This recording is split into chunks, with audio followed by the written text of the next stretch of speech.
ndajya muri wa muriro cyangwa ahubwo ndakata ndeviye wa muntu. Uwo muntu uhuye nawe uzaba ni inyamaswa, n'intama, n'isega ryeroshe uruhu rw'intama. Ariko nawe hari ubwenge nyuma y'ibyo byose, hari ubwenge Imana yaduhaye. Umuntu uza gukabakaba uwo nguwo iryo senga ntabwo ndyemera. Jewe ntabwo ndyemera, n'undi wese munyamwuka wabikubwira. Ntabwo umuntu aje kugukora aho ngaho muri iyo myanya y'ibanga, ntabwo bakiri gusenga. Uwo nguwo niba riri mugenza, ahubwo rimwe na rimwe uwo nguwo aba akeneye gusengerwa. Nabyumvise. Uje gukabakaba. Once again, this is Mbowazi Show. Tugiye kuganira ku ijambo ry'Imana, tugiye kuganira ku ijambo ry'Imana n'ubundi nk'uko bisanzwe, cyangwa se kuvugwa ku byanditswe, kuvuga ku byahumetswe n'ijambo ry'Imana, cyangwa se byahumetswe n'Imana inyujije mu bantu benshi bagiye batandukanye. Wakwibaza ngo ni iki tugiye kuganira uyu munsi? Nta kindi kidasanzwe. Tugenda twumva abantu benshi bavuga indimi zigiye zitandukanye, indirimbo za mwuka. Ese zibaho? Icyo ni ikibazo wibaza, nanjye nk'uko nkibaza.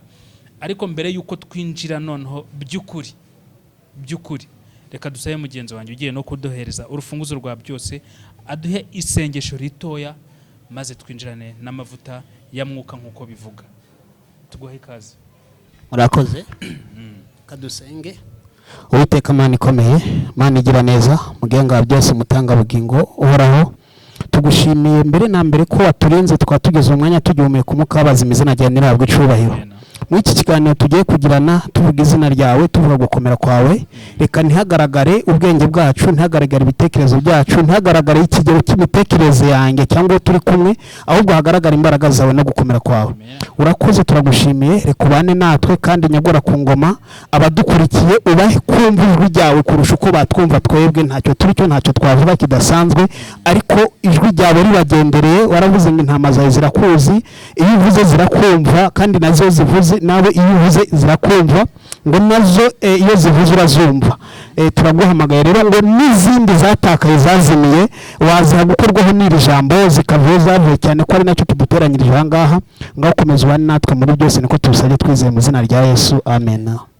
Tugahe ikaze nanone wowe ukomeje gukurikirana umunsi ku munsi Mbowazi Show, kandi tukubwira ngo komeza ukore subscribe, like ndetse na share, comment of course, kugira ngo izo comment zanyu zijye zibasha kuduha guidelines, icyo twifuza kuvuga, ibyo mwifuza ko twavugaho. Ariko nawo reka tuvuge ku ijambo ry'Imana. Abantu benshi babayeho nabaremwe, ibyabayeho byose by'ubuzi n'amaso yawe cyangwa se n'ubwenge bwawe ni ibyahumetswe, ni ibyaremwe, ariko byageze ku mwana w'umuntu habaho kwicara. Ijuru riratuza, avuga ati reka tureme umuntu, ikiremwa muntu. Nyuma ya byose icyo kiremwa muntu kiza kugambanira ijuru. Turabizi neza icyabaye kuri Yesu Kristo nk'umuntu wari uje gucungura umuntu. Uburyo bamugambaniye, akabambwa hagati y'ibisambo bibiri, igisambo kimwe kikaba kimwibye ijuru, niko bavuga, ariko uwundi akomeza kwinangira. Ese twebwe ntitwaba dufite imitima yinangira ku bintu runaka, kandi twagakwiye kubivamo tugakomeza kuramba muri ibyo bintu bibi?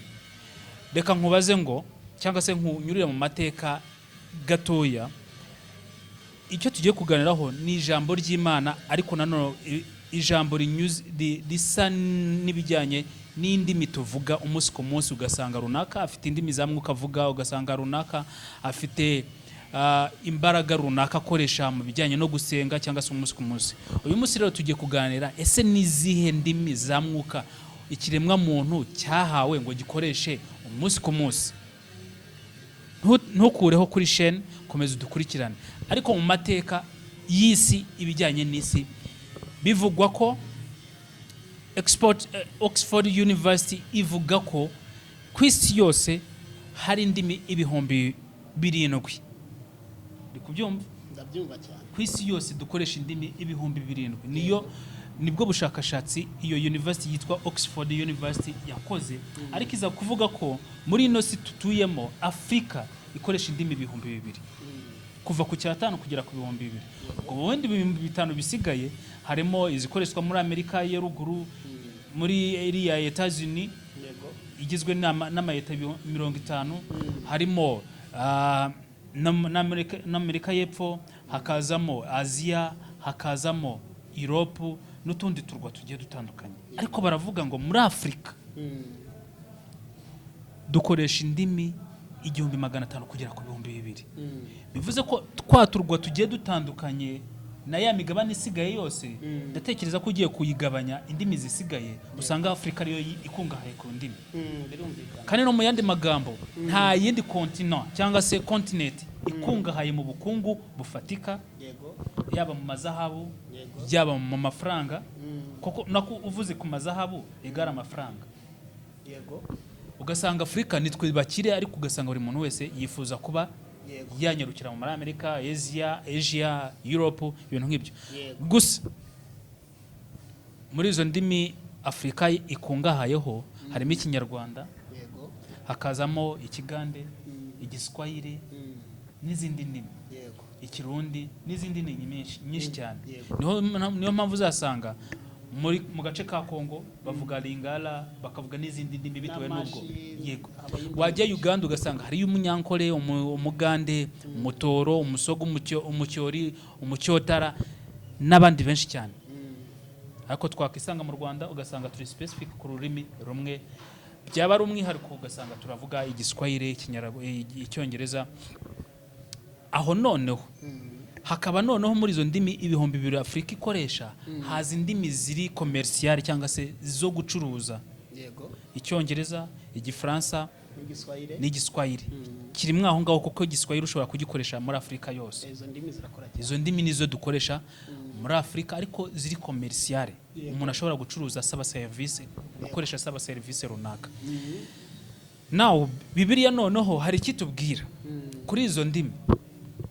Jewe uko nasomye ubu mu Rwanda tugenda twinjira mu Gishinwa, mu Gispanish n'izindi zigiye zitandukanye, ariko ntibikuyeho ko dukoresha indimi 2000 muri Afurika. Yego, bivuze ko Afurika ari ifite indimi nyinshi ugereranyije n'iyindi migabane. Yego, ikintu nasomye noneho muri Bibiliya ntegura iki kiganiro, ariko noneho nsomye muri Bible ntagiye ngo kuri social media, nakoze ubushakashatsi bugiye butandukanye, mpita mpera ku ijambo ryanditse mu Itangiriro igice cya 11 umurongo wa 5. Yego, ubwo hari ururimi rumwe.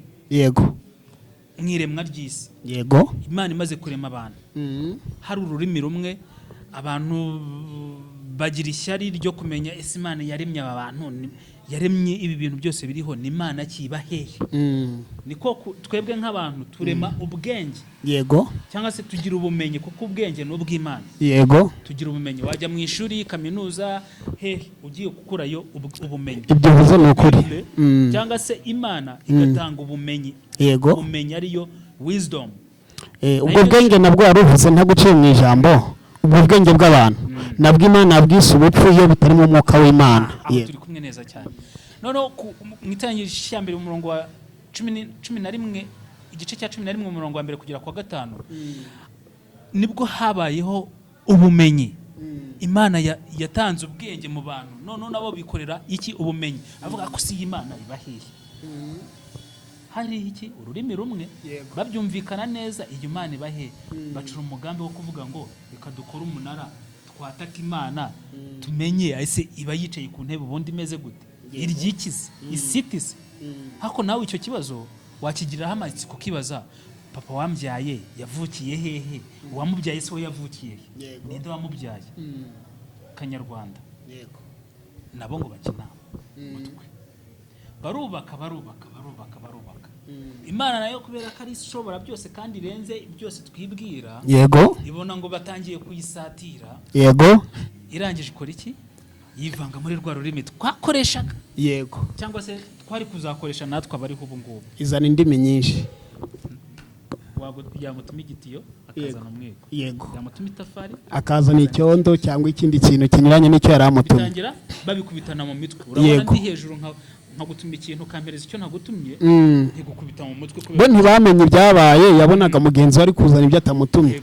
Yego, birangira indimi zigiye zisobana aho ngaho, abaho ururimi rwanjye akabaho ururimi rwawe. Byarangiye abahuje ururimi noneho batangiye kujya biga bamwe bice, akavuga ati ndikumva yari we turi guhuza, bakajya hariya, abandi bari guhuza batereka twijyanire. Yego, nono mu murongo wa 7 w'igice cya 11 mu itangiriro nibwo batubwira ko Imana kubera uwo mugambi w'ababisha bari bamaze kugira batangiye kuyisatira. Imana ihita isobanya ururimi bari bafite umugambi umwe kuvuga ururimi rumwe, ariko bafite umugambi umwe nanone umwe wo kusanga Imana.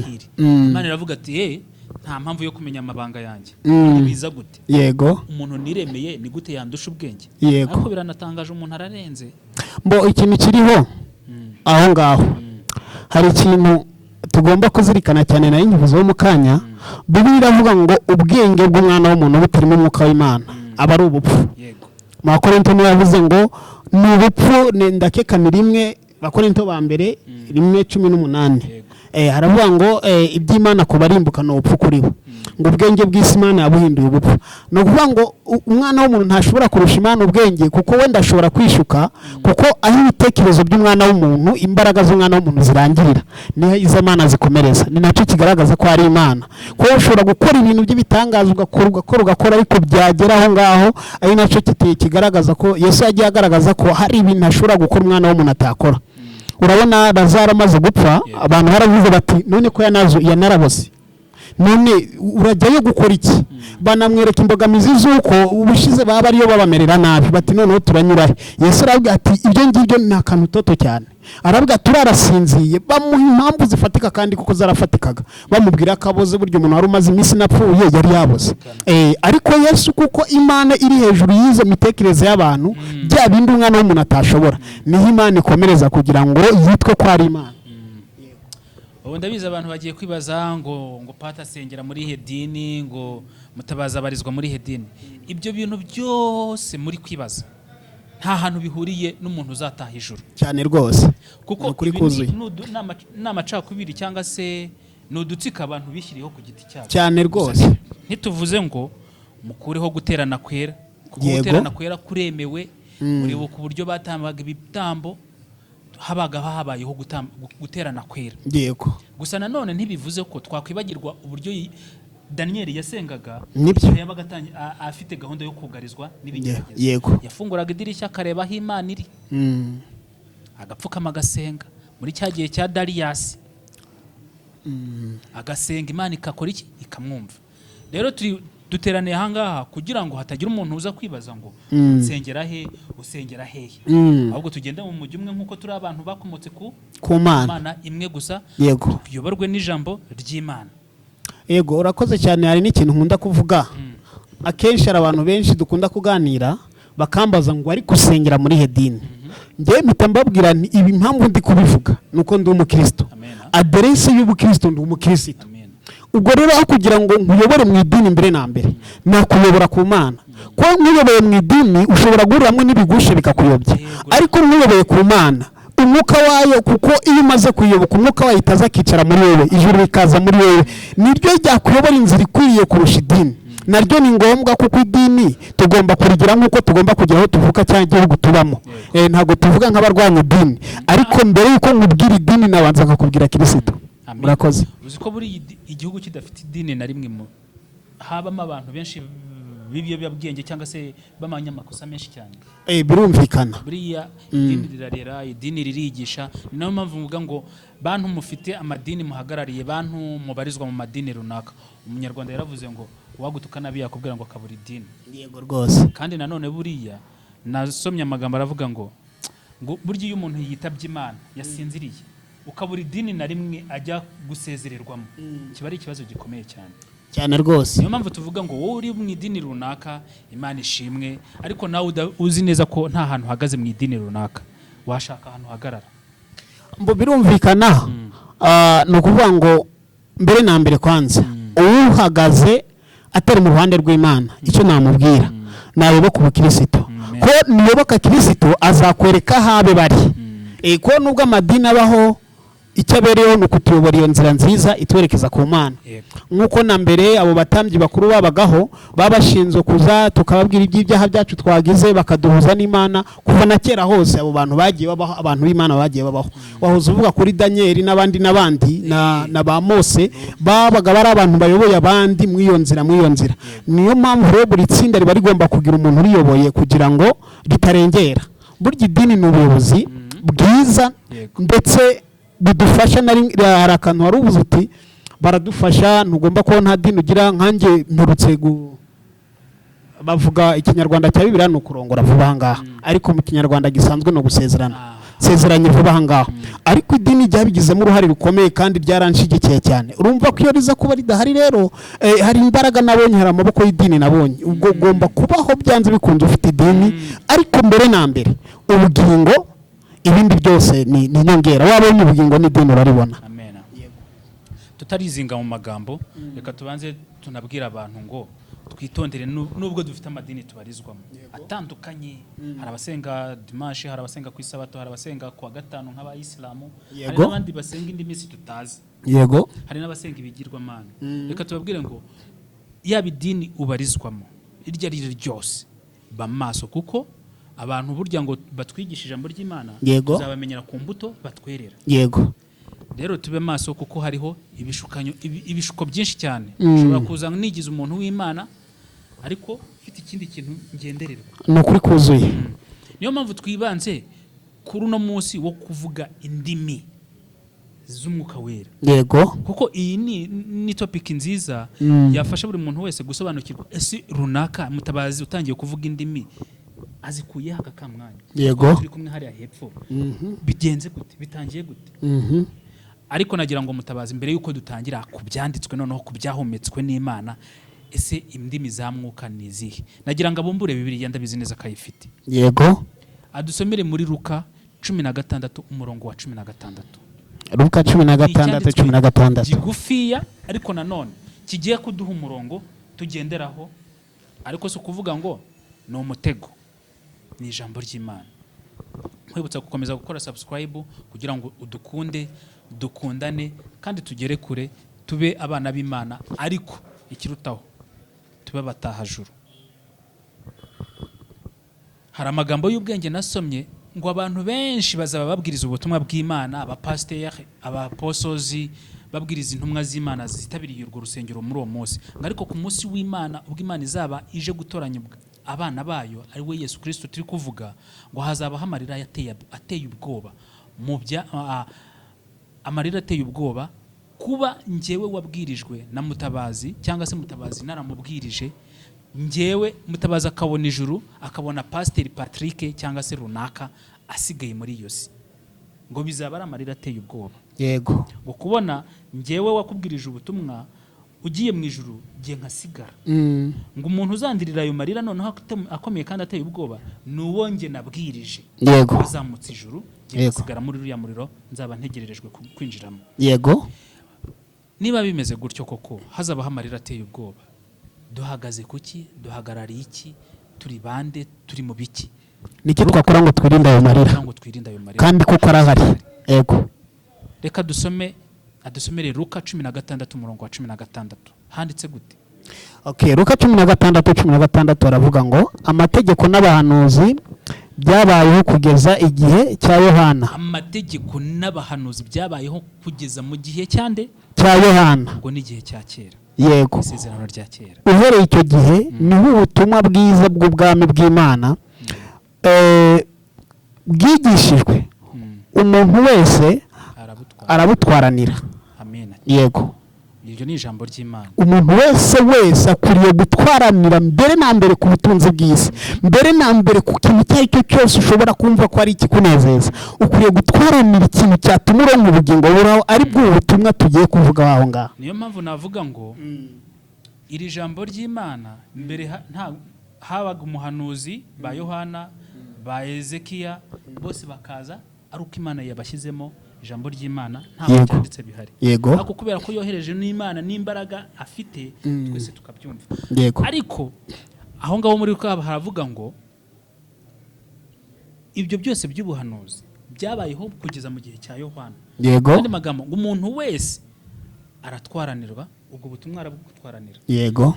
Icyo nashaka kuvugaho gitoya nuko twahawe amahirwe yo kuba naza nkabwira Mutabazi tifite Bibiliya, niguriye ku mafaranga yanjye, nawe ufite iyawe, reka dusome duhuze imirongo tumenye icyanditswemo. Yego. Sinzi niba aho hantu turi kugendana neza. Turi kujyana rwose nta kibazo. Umuntu wese yahawe uburenganzira bwo gufata ijambo ry'Imana akisomera, akumva ibyiwe, cyangwa se akabiha n'abandi wenda badafite Bibiliya. Yego.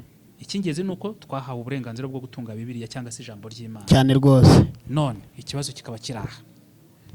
Ubuhanuzi nibyo turabwemera, ariko se iby'indimi biza gute? Ururimi rw'Umwuka Wera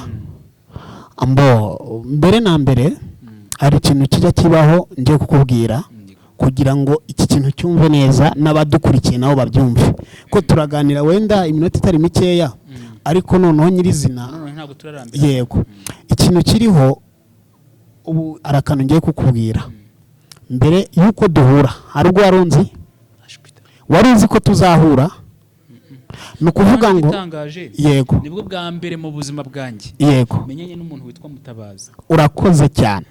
Ako kantu rero none mbere iyo haje umuntu mu rugero akakubwira ati hari umuntu muzakorana ikiganiro igihe kiniki, avuga ati uwo muntu ariho, mu bitekerezo byawe ntabwo ari kubishikira, uretse wenda kubyizera gutyo gusa atari njye kwihereye wenda iryo sezerano. Ariko bishatse kuvuga ngo nubwo utaronze ntabwo bisobanuye ko ibyo nzi ari ryo herezo ry'ibyo ntazi. Sinzi aka kantu niba ukumvise. Kuba utarunzi yewe nibyo bivuze ko ntahari. Urujije abantu bafite muri iyi minsi ntabwo Imana ushobora kuyihamya utarigeze uyimenya, ntibishoboka. Nanjye ntushobora kumva utarambonye cyangwa batarakumbwiye. N'umwana utaravuka ntidushobora kumwita izina kuko ntituba tuzi ngo arahari cyangwa adahari. Wenda ibyo cyangwa se azaza. Tuba dufite iyo myumvire ngo azaza ariko ntabwo yego ushobora no kurimwita ukamwitira iby'umukobwa akaza ari umuhungu, nabyo birashoboka. Icyo nshatse kuvuga rero ni ukuvuga ngo urwo rurimi ku bantu batarwemera rubaho, ahubwo kuba batararumenya ntabwo ari cyo kibazo. Noneho kuba rwemera turabizi ko ruhari, nkanjye ngemeza gutya kuko narubonye naragwakiriye. Ariko mfite abantu benshi, n'umuntu utajya kubwiriza, njye hari n'umuntu tujya gusengana byaba ngombwa nasenga, hari n'umuntu uza akambwira ati barambwiye ngo pasiteri ndabona umwana wanjye agize ikibazo ngo nusengere. Nasenga rwose ari n'igihe nifata ibyo by'indimi nkaba mbirengagije, atari uko nanze ko urwo rurimi rukora, ahubwo ari ukugira ngo ndabona umuntu ntabwo ibi bintu abyemera rimwe na rimwe, reka mbe nifashe. Ariko rwose rubaho cyane, no mu nzira ushobora no kugenda ukaba uri kuruvuga, birashoboka cyane neza. Nakuciye mu ijambo usibye ko warunikijemo gatoya, uravuze ngo hari n'ubwo umuntu agutumira ngo umusengere umwana we ngo afite ikibazo. Aha hantu muhiteho icyo ngiye kuvuga, arangije agerekaho amagambo avuga ngo ni ururimi yahawe n'impano yahawe n'Imana cyangwa se n'ijuru, ngo ariko hari ubwo yirengagiza ngo ntarukoreshe. Aha nkahita ngira ikibazo, kuki wirengagiza gukoresha impano uzi neza ko utayihaye cyangwa se utayiguze aho ngaho hantu, kandi ubuzi neza ko ishobora kugira akamaro mu buryo bumwe cyangwa ubundi? Hari aho Bibiliya ivuga ngo ururimi rugirira umumaro nyirarwo, cyane cyane ngo rudasobanuye, ko n'izisobanutse zirahari. Icyo nshatse kubivugira rero, nubwo mba nsenga irongera ikagaruka ikavuga ngo umwuka ugengwa na nyirawo. Burya hari aho bivuga ngo ni Pawulo wabivuze ngo bafite ishyaka ariko ritari mu bwenge. Ubwenge rero ni ikintu gikomeye, kumenya gukoresha ikintu mu mwanya wacyo nabwo ntugire ngo ni ikintu cyoroshye. Ntabwo mpindutse umunyabwenge kuko wenda nakoze ako kantu, ariko nabyo birafasha. Gusa ikintu kiriho, ururimi rubaho cyane, wenda no mu minsi izaza cyangwa se turimo ntihazagire uwo uzatungurwa no kumva nduvuze, nta gitangaza kizaba kirimo. Ahubwo icyo nabwira umuntu utumva urwo rurimi, nabifata nk'aho ahuye n'umushinwa uri kuganira n'umunyarwanda ariko bari kumvikana, kuko uwo munyarwanda icyo gishinwa kizi. Ariko kuba watazi igishinwa ntibivuze ngo icyo gishinwa ntikibaho. Ariko ururimi rw'umwuka rubaho cyane rwose, ndaruvuga, zibaho nyinshi cyane. Ururimi rw'umwuka rubaho, ariko sinzi ukuntu ugena nabivuga, kubera ko ku munsi wa Pentecote ari nacyo cyumweru turimo. Ku munsi wa Pentecote iteraniro kwa guterana kwera kwari kwabaye, umubwiriza butumwa cyangwa se umuntu Imana yohereje kuvuga ubutumwa, harimo Zefani nawe yari arimo icyo gihe. Hari amahanga menshi ariko bahuje ururimi rumwe, amini bafite indimi zitandukanye. Jewe ndi umunyarwanda, wowe reka nkomeze nkugira umunyarwanda, uri umunyarwanda, genda umugande, urumva ko dufite indimi zitandukanye. Zefani ubwo yari ari kubwiriza muri Zefani y'igice cya 3:9 ubwo yari ari kubwiriza yabwirije mu rurimi rw'iwasangamo. Ariko amahanga atandukanye hirya no hino yari yateraniye aho ngaho, buri wese atora ijambo rye. Mu yandi magambo icyo nshaka kuvuga, ntago hari hakeneye umuntu uri busobanura ibyo Zefani yari avuze icyo gihe. Buri muntu umunyarwanda yatoye ururimi mu rurimi rwiwe. Umuganda atora mu rurimi rwiwe. None uyu munsi wa none tubona indimi cyangwa se n'abantu bavuga ko bafite indimi cyangwa se impano y'indimi, ukabona ku ruhande hahise haboneka umuntu ugomba gusobanura ibyo avuze. Ibyo bintu koko nk'urubyiruko tubitware gute? Harimo abantu benshi batemera ko izo mpano zibaho, harimo abantu benshi bazifite, ntabwo nabihakana, ariko nanone muri abo bantu benshi bazifite harimo, nk'uko nanone mu ijambo rya Kinyarwanda rivuga ngo mu bantu bose harimo abantu bose, mu ngeri zose, harimo ingeri zose. Hashobora kuba harimo umujura, umukristu, ibintu nk'ibyo. Muri abo bantu bose bafite iyo mpano harimo n'abazitirirwa batazifite, bagamije gufera abantu twebwe. Urakoze cyane. Hari ikintu wavuzeho kare tugitangira ikiganiro, avuga ngo tuzamenyera ku mbuto zabo. Ntusifuze kumenya imbuto z'abandi, ahubwo uzifuze kwera imbuto abandi barya. Kwera imbuto abandi barya, kuko ntabwo twe twakunze Imana, ahubwo Imana niyo yadukunze. Iyo wamenye Imana uhinduka urukundo, ntabwo usaba urukundo, ahubwo utanga urwo ufite. Ntiwifuza kurya imbuto abandi. Ngiyo wamenye Imana, naribuze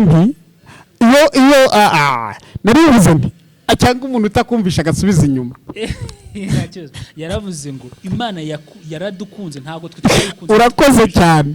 Nubwo twebwe ugira urukundo, iyo wabaye umuntu w'Imana uba waraye urukundo deje. None wowe utanga urukundo, ntabwo usaba urukundo, kuko biravuga ngo umuntu atanga icyo afite, ngo kandi umuntu nakwimike ntukababare. Dufite urwango gusa. Dufite urwango gusa. Akeza kari niyobotse Kristo aguha ku rukundo rwe, ukabona ukaruha abandi. Naho nujya gusaba urukundo ntarwo uzabona, ahubwo we rutange. Kuko Bibiliya iravuga ngo, umunyarwanda yavuze ngo ugira neza ukayisanga iyo ugiye, sibyo? Bibiliya nayo iravuga ngo sori gatoya, ngo icyo umuntu abiba nicyo azasarura. Wabibye kwanza ushaka gusarura utarabiba. Ni ukuvuga rero tanga urukundo, ariko wisaba urukundo. Ijambo ry'Imana ryanditse mu migani ngo nkunda abankunda ariko abashakana umwete nibo bazambona. Urakoze cyane. Ni ukuvuga rero ntabwo twasaba abantu urukundo, kuko urukundo rugira Imana n'abayo, kandi nabo ni gatoya. Ahubwo wowe niba uri umuntu w'Imana, tanga urukundo wirusaba abandi. None abo bantu wa mugani, urabona hari ibintu bajya bahanura bijya binambabaza kenshi, ukaba uri nko mu iteraniro ry'abantu, nyine iteraniro ryera, umuhanuzi akaza ngo yahawe imbaraga zo guhanura. Ntekereza ko duteranye kuriya ushobora kuba ufite ubu ngubu turi babiri, birashoboka kumvikana ko wowe ufite ibibazo nawe ukaba ufite ibyawe. Biranagoye ko navuga ngo ngiye Bibiliya byanga byemera, no Bibiliya ntitwaburamo ahantu hari urupapuro.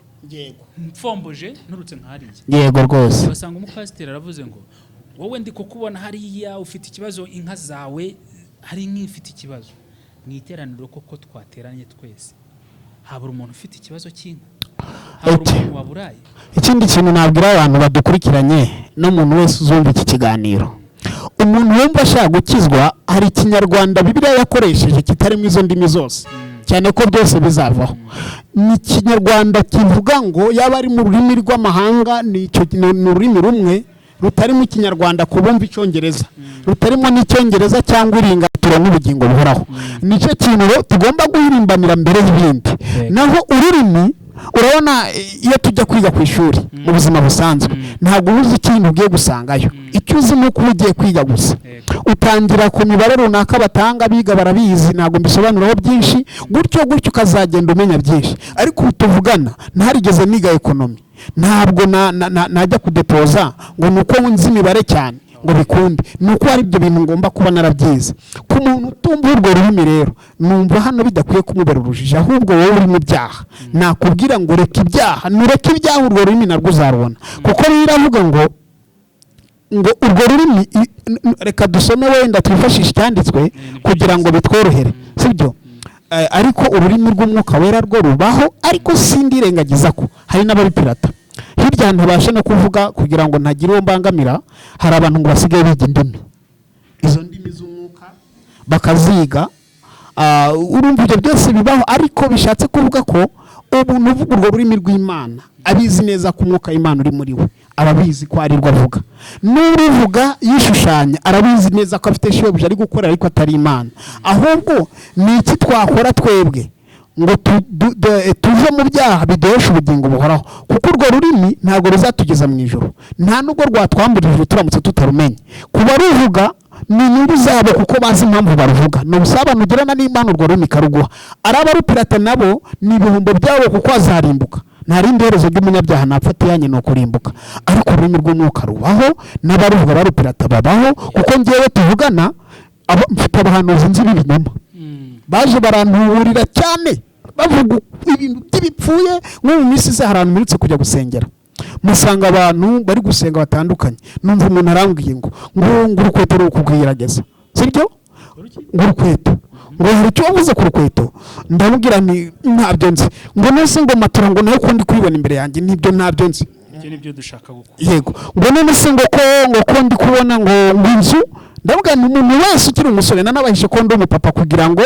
kubona namaze kubona ko umwuka bari mari kubesha kuko Imana yo uburyo ikora iratuzi neza niyo ivuganye nawe umenya ko muvuganye nawe iyo uvuganye nawe urabimenya kuko ubu turi kuvugana ndabizi ko ari njye turi kuvugana uzi ko uri kuvugana na Marite n'Imana iyo ikuvugishije urabimenya ni ukuvuga rero abo ngabo niyo mpamvu tudakwiye kubitaho cyane yarakomeje agira no ku rwego agera ku isafuriya ngo ko mbonye ngo isafuriya ndabwira ibyo ngibyo isafuriya ntabyo nzi ngo nose ngo kwifuza ngo inzu ndavuga umuntu wese ukiri mutoya akeneye kubaka umuntu wese udafite inzu inkweto nkeneye inkweto zo kwambara n'ufite izindi akenera izindi icyo utafite uracyifuza sibyo ubwo rero abo ngabo n'uwo nuko nasengaga nkamumenya ariko urumva iyo aza kuba undi muntu hari umuntu ushobora guhita azagahamuka ngo uvuga avuze urukweto ugasanga agiye muri byinshi akubise ari n'ugeze kumbaza ngo wariye inyama ntazo nariye ngo none se ngo nabonye ngo wakoze ibi n'ibi ntabyo nariye noneho ageze ku kigori ndavuga ejo bundi nashatse kukigura ahita ajya hejuru muri za ndimi zivuga z'ibinyoma ngo rererego tatatarara kubitara guhita ati Imana ikurinze uyu mwaka Imana ikurinze uyu mwaka ikugiriye gutya ubwo nahise mwanga mu buzima ntiyaciye na gatoya mu minsi isize mbona yatwaye inda bivuze ngo rero abo bahanuzi b'ibinyoma babaho ariko nabo kuri babaho ariko ikintu nabwira umuntu wese udukurikiye cy'ingenzi kurusha ibindi mbere y'uko utega amatwi umuhanuzi banza wumve ijwi ry'Imana rikubwira kuva mu byaha nuva mu byaha Imana izakwereka birenze uko umuhanuzi yayikwereka akiri kudushakira uwo murongo ni byiza cyane kuko aduhaye experience y'uko yahanuriwe ibinyoma benshi cyane turi guhanurirwa ibinyoma benshi cyane turi kubeshywa ngo ni abakozi b'Imana bari kutubeshya ejo bundi mwabonye aka video kari gutrending out in and out of the country ni mu Rwanda kabaye aho hagaragaye umupasiteri kubera umugabo runaka ngo yaramaze igihe atabona umwana yinjira mu bugabo bwiwe. Dear guys, natwe turi kujya gusenga tumenye ubwenge, undi turi kubibona umupasiteri agasoma umukobwa amukanda amabere, tumenye ubwenge. Nibyo bindi nababwiraga ngo mu iteraniro ryose ntabwo uzaburamo me personally ufite ikibazo mu nzu, teremusi yanjye yamenetse nzaba ndimo, ariko na runaka ufite inka hariya azaba arimo irwaye, ufite umuntu mu bitaro azaba arimo. Rero tube maso kugira ngo ijuru ritazasanga tugihumye. Reka dusabe Imana kugira ngo iduhe amaso ya mwuka kugira ngo tubashe kumenya ese mu by'ukuri aba bantu ntibadushuka. Ariko mbabwire ngo Imana yatanze ubumenyi, abantu dushyiraho ubwenge. Nako Imana yatanze ubwenge, abantu dushyiraho ubumenyi. niyo mpamvu uzajya muri classe nkasaba kwiga icyongereza, nkasaba kwiga igifaransa, ikinyarwanda, igiswahili, kugira ngo anytime hazabaho language barrier ahantu runaka nzagaragare nk'umutranslator. None ko bivugwa ko ngo iyo umuntu atangiye kuvuga indimi runaka hatari umuntu uri busobanure urwo rurimi, nabyo biba ari ikibazo. Ariko nanone ikindi kikabazo kikibaza, ese runaka kuki avuga izo ndimi azi neza ko Patrick runaka iteraniro ryose tutarzumva? Uwo muntu uri kuvuga urwo rurimi ni muntu ki? Reka nizere ko wumvise icyo ikibazo mbajije. Ikibazo cyawe ndi kucyumva. Arakana nakubwiye tugitangira. Nakubwiye nti kuba utazi Igishinwa suko kitabaho. Iherezo ry'ibyuzi ntabwo ibyuzi ari ryo herezo akubwira ko uri bukira ari uko muryamanye n'abantu baza babaka amafaranga, abo ngabo ntabwo ari Kristo ari kuvugira, kuko Imana yo turayizi irera, ni umuco ituyobora inzira nziza. None niba umuntu aje kugusengera akaba aje ku icyaha, nicyo kizatuma tubona ubugingo buhoraho iyo tukiretse, kuko iduhuza n'Imana ni ukureka icyaha, ikidutandukanya nayo ni ugukora icyaha. None ubu usanga uwo muntu ariko ubonye kujya arega, Bibiliya iravuga ngo abavuga mwami bose siko bazajya mu bwami bw'Imana. Impamvu yari bitubwiye, yabwiraga buri wese ufite amatwi ngo yumve, sibyo? Noneho ngo ahubwo bazajya mu bwami bw'Imana, Imana irabazi, irabavuze. Noneho hariya bishatse kuvuga ko uwo muntu uje gukabakaba, nongere nkivugeho, ntabwo aba ari umukristo, ahubwo uwo nguwo n'irari ryamwuzuye ashaka guhaza. Nawe rero buriya wari uzi ko hari n'abantu birinda ubusambanyi batabitewe n'ubukristo? Oya, uretse n'ubusambanyi mvuza ko kantu kugira akantu bakumve neza. Hari umukobwa ushobora kuvuga ati jewe nzarinda ubwari bwanjye, kandi bigashoboka akabigeraho. Ni ukuvuga umuntu rero wabuje aje kukwambura ubwo bwari bwawe kandi atari bugutunge, ese uwo muntu gutumwita umuntu w'Imana kandi aje kugukoresha icyaha kitubuza ubugingo, uwo muntu ukwiriye kumuyungira kure, yaba ari umushumba, yaba ari apotere nande. Kandi mbabwira ikindi kintu, abo twita abashumba nabo ni intama muri urugori rwa Kristo. Nibyo uvuze ko ako kantu ko kuba umukobwa yararinze ubusugi bwiwe, ubusugi atari uko ari umukristo. Mitangira ibindi byumviro, ndavuga ngo mwari muzi neza ko twebwe nk'abantu twirinda ikintu wenda runaka. Jewe ku giti cyanjye nshobora kuba ntari umujura, kuba ntari umujura ntabwo bimpindura kuba ndi umukristo. Yego cyane rwose. Impamvu ntiba cyangwa se wowe utiba, udatukana, udakora iki, ni ukwirinda igisebo muri sosiyete. Urakoze cyane rwose. Kristo tubitandukanye, ni ukwirinda igisebo. Iyo umuntu yakiranutse rero, ibyo byose n'ubundi ntabikora afite ahantu bari bumurebe, kuko ibyo tubuzwa kutabikora twebwe nk'abantu kubera sosiyete tubarizwamo. Cyane rwose. Muri banke umuntu uzakubona hariya waguze indaya, ushaka kubona mu office hariya, cyangwa se uri kurwana, azahita kunyuzamo amaso.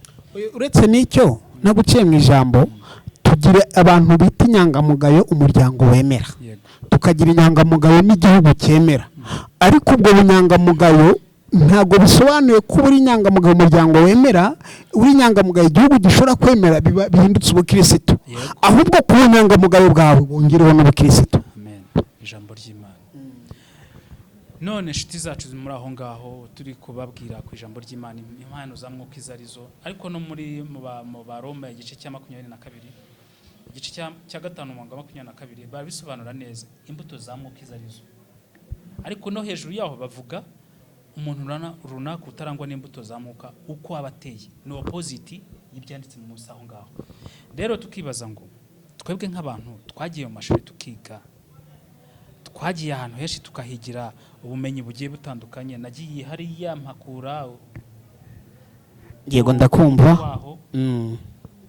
Urumva n'ubwenge n'ubumenyi nahakuye. Kuki tukibona abantu bimeze nk'itotezwa mu rusengero, ugasanga n'umuntu utaragira isoko yo kuvuga ati reka njye gusenga, cyangwa se wa wundi tuvuga ngo nta dini afite, akaba akiri inyuma y'umuryango kubera ibyo abonera mu rusengero. Ngeze mu rusengero baravuze ngo bla bla bla, nk'itabi runaka ntabyara, bakamufata muri iyo myanya ndanga y'ibyubahiro bya muntu, bigatuma wa muntu wari ufite icyifuzo cyo kuzajya gusenga ejo yisigarira hariya. Ibyo bintu tubitware gute?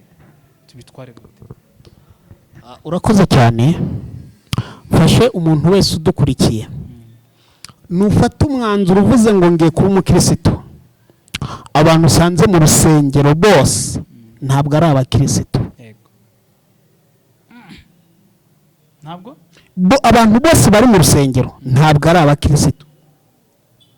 Yego turi kumwe. Ni ukuvuga rero, wowe nujya kuba umukristo kugira ngo uru rugendo ruzakorohere, wowe uzabe wowe uzaba umukristo ushaka ubugingo utabushakiye muri ngewe, kuko nuza ari ngewe ufatiye ikigero cy'agakiza n'igihe nacogoye. Kandi burya wari uzi ko nshobora gucogora kubera ikigero cy'imitekerereze y'urukundo yabamo uko gucogora atari uko nshogoye. Kuko hari n'abantu umuntu uza akavuga ngo uri mubi, ikibazo atari mubi, ni ikigero cy'imitekerereze yawe kingize mubi. Wemera ko bibaho? Ko Yesu, impamvu uzira ijambo, Yesu yafashe urya muntu wari impumyi, urya yarakuye mu kirorero, arangije ngo amukoraho ibiganza ngo ahumuke. Rimwe gusa ryari hagije ngo urampumyi humuke, ntiyahumuka. Ari nako umuntu wese uri mu isi birahagije kuba yavuye mu byaha, kuko niba ari ukumva warumvise. Ndagira ngo bumve iki kintu. Ariko kuko ugumye kwinangira, wa mugabo bamukozeho ngo ntiyahumutse, nicyo cyaje kuba. Yesu yarongeye ajya gutoba kondo. Irancura imwe wenyine yari ihagije ngo uriya muntu abahumutse. Arangije mbere yuko atoba kondo aramubajije ngo mbese uri kureba? Undi ati ndi kureba ariko ndabona abantu bameze nk'ibiti. Wari uzi ko ari umuntu kureba akabona umeze nk'igiti ariko atari kumeza, ahubwo we ari ikigero cy'imitekerereze ye, ari ikigero cy'amaso yapfuye. Dukeneye kwizera gukomeye. Uribuka n'uriya muntu wari uri mu kidendezi yagomba kwibiramo inshuro imwe gusa ku nshuro ya karindwi. Bivuze ngo rero kuba umuntu yakubona mu iyo shusho ntabwo ari ikibazo. Niyo mpamvu n'abo bantu turabagira mu idini, kuko niba Yesu yaramukozeho ubwabyo byari bihagije. Abantu turabagira mu idini baza atari umukristo, kuko yisanze nkanjye navukiye mu muryango wenda nari umugatolike. Nari katolike, ari wose kuba ko badasenga ndavuga aho nabarizwaga. Yari aderese yanjye icyo gihe ko ariyo nasanze mu muryango. Byaje kuba ngombwa nyuma mu mahitamo yanjye mpitamo ahandi numva hanogeye. Ni ukuvuga rero uba aderese y'idini ndi umwadeperi. Icyo gihe nagenderaga ku mahame y'ababyeyi banjye. Nabo nasangaga twumvaga dushaka kurwanira kuba abahereza, kuvuza ingoma, ibintu nk'ibyo ngibyo. Ibintu byose umuntu mukuru akubwiye wumvaga ko ari ibyo ngibyo. Ariko umuyobozi n'ingenzi dufite kurusha abandi, umuyobozi nyakuri utayobya, ni ijambo ry'Imana. Niba ubaye umukristo, itoze gusoma ijambo ry'Imana, kuko nibwo buhanuzi kwanza butavangiye. Niko na Bibiliya ubwayo ivuga. Noneho ba bantu muhuriye muri sosiyete, hari umuntu muhuzwa n'uwo uriwe. Uko biri kose niba umuntu w'Imana, abantu b'Imana muzamenya. Ariko nanone kubukijwe ntibikuyeho abantu babi. Icyo ukoze gusa ni uko ukuye ubugingo bwawe kujya muri gihonomo. Abantu babi nturi bakureho bazava ari uko isi irangiye. Ubwo rero niba uhuye n'abantu bari mu rusengero, wikumva ko urajya inyuma y'urusengero, kuko abo ngabo n'abantu muhuriye muri sosiyete. Ahubwo wowe nabivuze kare, abo bantu ikintu umurimo ubonye ni uwo kuberera imbuto no kubigisha agakiza, ko ntako bigeze bamenya. Kuko nunagenda abico bashinzwe, nugenda uzaguma aho bazajya bavuga ko uri umukristo, bo bazakubera abahamya. Byigeze biba kuri Nebukadinezari. Daniyeli inzozi zinanirwa, abantu be babapfumu bose arahamagara biranga. Abasomye Bibiliya barabyumva. Cyamamare Daniyeli. Barasoma biranga. Daniyeli aravuga ati mu munsi umwe gusa nze mbabwire. Aragenda arasenga. Daniyeli wa mugabo. Oya nawe yashaka kumwica burya. Abanyabwenge bose yarafite babatubuza ibyo byabananiye. Aravuga ati ndabamara bose. Daniyeli ahageze aravuga ati ngewe mu munsi umwe mbanze nge kubaza Imana yanjye. Hari n'ingeso abantu basigaye bagira idukoraho. Wowe niba uri umugore ufite urugo, niba uri n'umugabo ufite urugo, ugize akabazo urugo rwawe rujyanye hanze ngo ugiye kugisha inama diyakoni, biragoye kugira ngo ubone umujyanama nyakuri. Biragoye kuko ikintu ukoze, wa muntu wari uzi ko diyakoni avanga kugira inama agahita agenda. Niba uri umugore yagukunze agahita agenda akaguteranya n'umugabo wawe kugira ngo aze kukubona, abone uburyo bwiza bukubona. Ya nama yakugiriye ahubwo yagira no kumugabo akamubwira buryo ki umugore wawe ari mubi, ntanganiza ambwira ibyo yamubwiye, ahubwo akanganiza anyereka ko wamubwiye uncira hanze. Noneho agahita duteranya. Niyo mpamvu Imana yonyine niyo idateranya.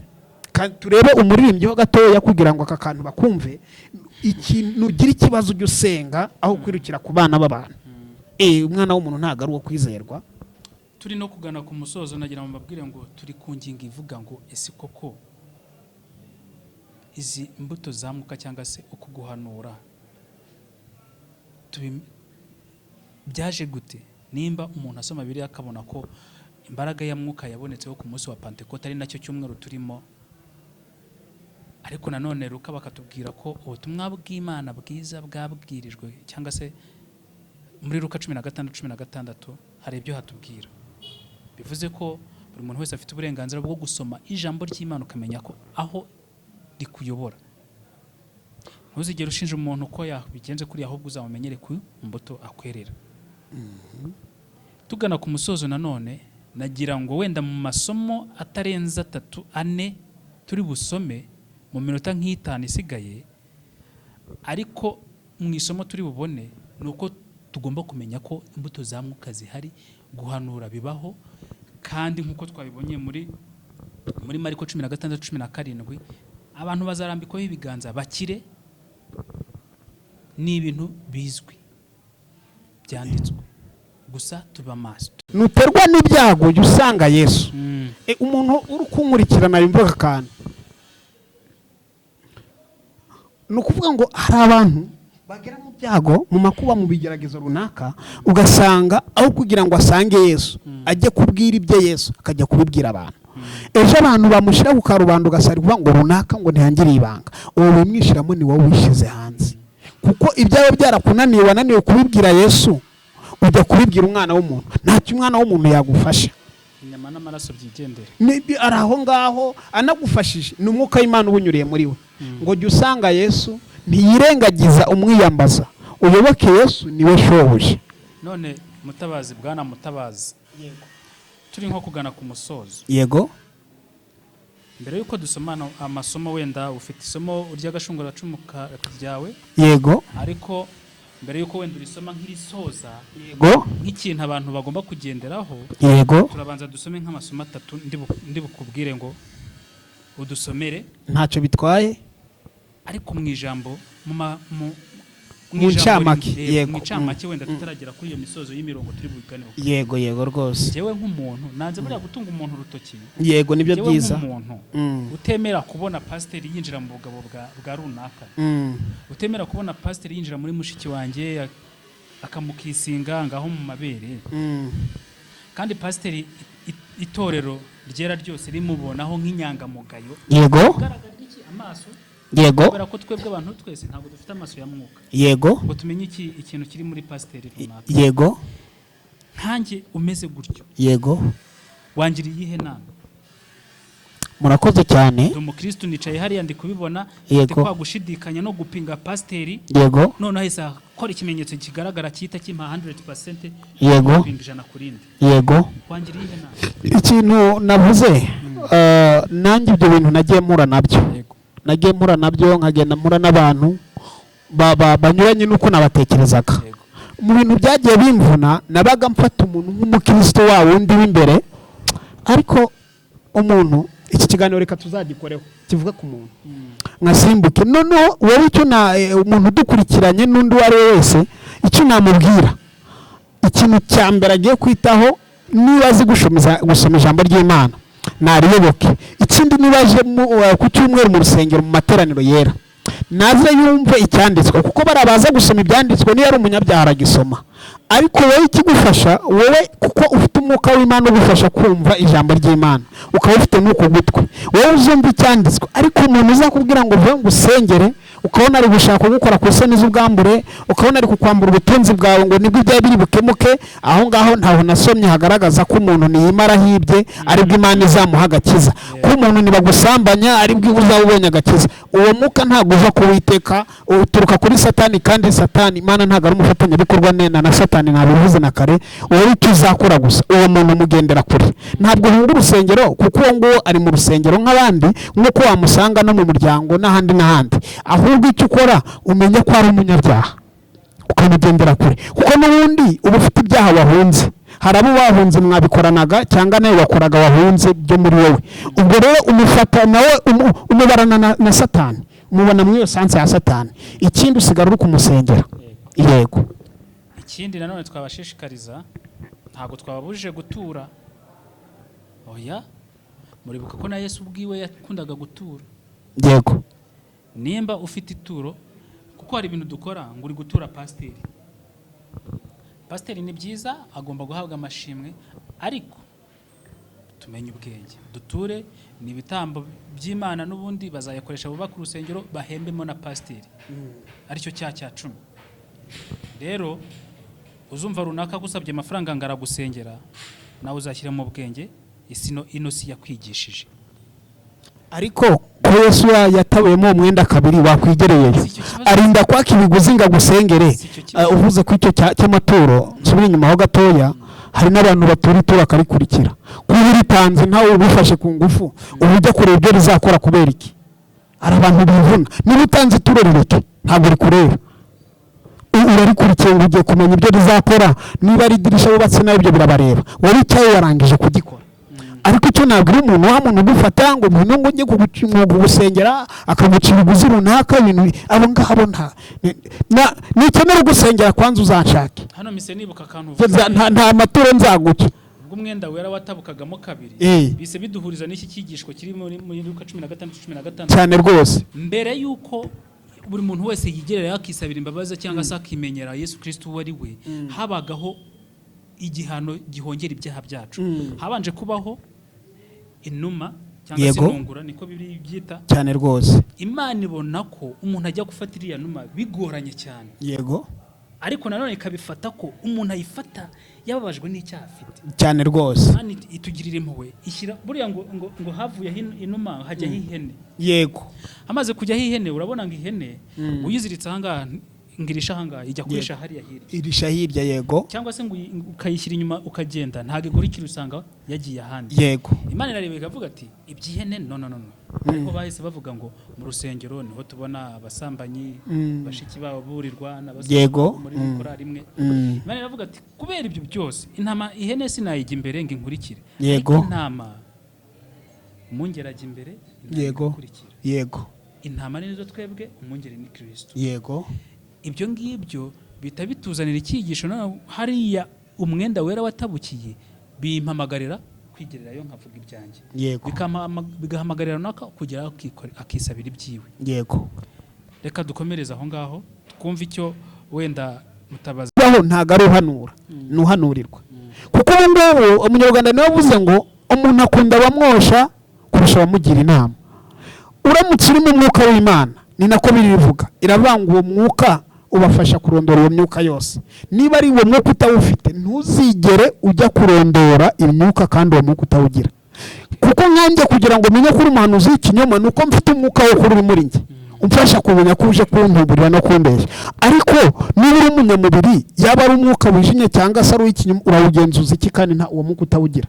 Kuko Bibiliya ivanga umwuka niwo urondora byose, ngo ndetse n'amayoberane y'Imana. Ariko bya bindi abantu bavuga ngo n'amayoberane y'amatagatifu, ntago ari yobera itagatifu, ahubwo ibyo impamvu bagisobera itagatifu ntago barisobanukiwe. Ariko birigaragaza ko kubayo birasobanutse, ntibikiriyobera kubayo, ahubwo birasobanutse. Uriya yananiwe gusobanukirwa nyine byandi nakubwiye, kuko iby'Imana ubisobanurwa n'umwuka wayo. Umwuka w'Imana niwo dusobanura. Nigeze kukavuga aka kantu, Bibiliya yisomye utari mu mwuka w'Imana ni imva isanzwe. Nta kindi ukuramo, ni amagambo yo guhangana n'abantu no kubwiza imirongo mu mutwe. Ariko iyo usomye uri mu mwuka w'Imana, uwo mwuka w'Imana niwo gusobanurira iby'Imana yavuze, kuko niwo gutwi kugufasha kumva iby'Imana ivugiye muri iri jambo. Ariko iyo usomye nta mwuka w'Imana ufite, ni imva isanzwe, nta kintu ukuramo. Yego. ako n'ubundi muri Matayo igice cya 3:12 ho havutubwira ko urwo rurimi cyangwa se izo ndimi cyangwa se uwo mwuga wo kuhanura kuvuga indimi byabayeho kugira ngo utizera abimenye ko bibaho, ariko nanone n'uwizera abimenye ko biriho. Muri Matayo igice cya 3:12. Ariko barongera batubwira ngo muri Luka muri Mariko 16:17 sinzi niba wenda wahadusomera kuko niho hata muri Mariko igice 16:17 batubwira ko ari ikimenyetso. Muri make hari ikimenyetso cy'Imana kirimo aho ngaho muri Luka 16:17. Mariko 16:17. Okay, tuasome nta kibazo. Luka 16:17 ngo kandi ibimenyetso bizagumana n'abizera ngibi bazirukana abadayimoni mu izina ryanjye. Haleluya. Bazavuga indimi nshya. Kiro kintu bacyumve. Bazafata inzoka kandi nibanwa ikintu cyica ntacyo kizabatwara na hato. Bazarambika ibiganza ku barwayi bakiri. Iki kintu nkundira ijambo ndafashijwe, ibintu byose byambayeho. Jewe nakize umugongo Imana inyuriye mu muntu kandi nari nkugwaye koko. Nyiri umutima. Sibyo? Ntabwo njya kwigaragaza, ariko hari nabo nasengeye barakira. Njye ubwanjye nandi ubwanjye ndwaye ndisengera. Ni gake gashoboka njya kwa muganga. Iyo byose rero ni imirimo y'Imana nabonye, cyane ko nari mfite n'uburwayi bwampezeho no kuba narakize icyaha kwanza. By'ubwabyo ni igitangaza gikomeye kurusha ibyo byose, kuko icyaha ni kibi, kirakwica, kikakwica ugapfa uhagaze, ndetse wapfa utihanye ukarimbuka, ndetse iyo kigumyemo yewe n'umuryango wawe hari igihe ubigenderamo ntiwarimbuka ku bwacyo, ariko ingaruka z'icyaha kigera no ku rubyaro rwawe. Ubwo rero ubwacyo icyo ngicyo Yesu yankijije ubwacyo nicyo gikomeye utundi twose turi toto, kuko nicyo cyari kunyica nabi. Ariko ibyo byose byabayeho, jewe umuntu waransengeye kandi ari byo yeretswe. Arambwira ati mbonye ko urwaye umugongo nk'ugwaye, wari umuhanuzi, ndakira. Yampaye ikimenyetso ndangije ndakira. Ni byinshi byagiye bibaho birakora cyane. Ikintu kiriho rero iri jambo rirabivuze neza, rivuga ko ubuhanuzi rirabwemera cyane 100%. Ahubwo umuntu utabwemera ikibazo afite we gusa nuko atabyumva. Ariko ibyo utumva uzihangana, ahubwo wabaza ababyumva, ariko ntibikuyeho ko hari n'abavuga ibitari ukuri. Ahubwo cye inama nakugira ikomeye cyane kurusha izindi, yoboka Yesu, ibyo yaguhaye cyangwa se yabahaye wo hari nubwo azaguha iby'ukuri ntaguha iby'ikinyoma. Byiza cyane ijambo ry'Imana ritubwiye neza ko guhanura bibaho. Ijambo ry'Imana niko ritubwiye bazakora ku bantu abarwayi bakire. Ariko nanone ikibazo twakwibaza tutararenga ahangaha gatoya, reka duhite twibaza iki kibazo.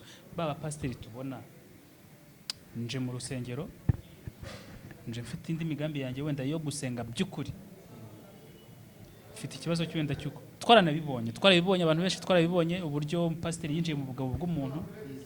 Tugende kuri iri jambo rivuga ko bazakora ku bantu bagakira. Uduha urugero rwiza cyane ko wari urwaye urakira. Pasiteri araje yinjiye mu bugabo bw'umuntu, mu by'ukuri twizere gute ko pasiteri undi araje atangiye gusomagura umukobwa, amukandagura amabere? Nk'abantu tubyakire gute? Dushyire mu bwenge twakuye mu mashuri, dukoresha ubwenge bwo muri Bibiliya, tubigenze gute? Twizere gute? Ikintu nafasha umuntu udukurikiye nanjye nifasha, ni ukuvuga ngo umuntu udukurikiye ukuriye kuba maso. Imana ntabwo ari umufatanyabikorwa na Satani.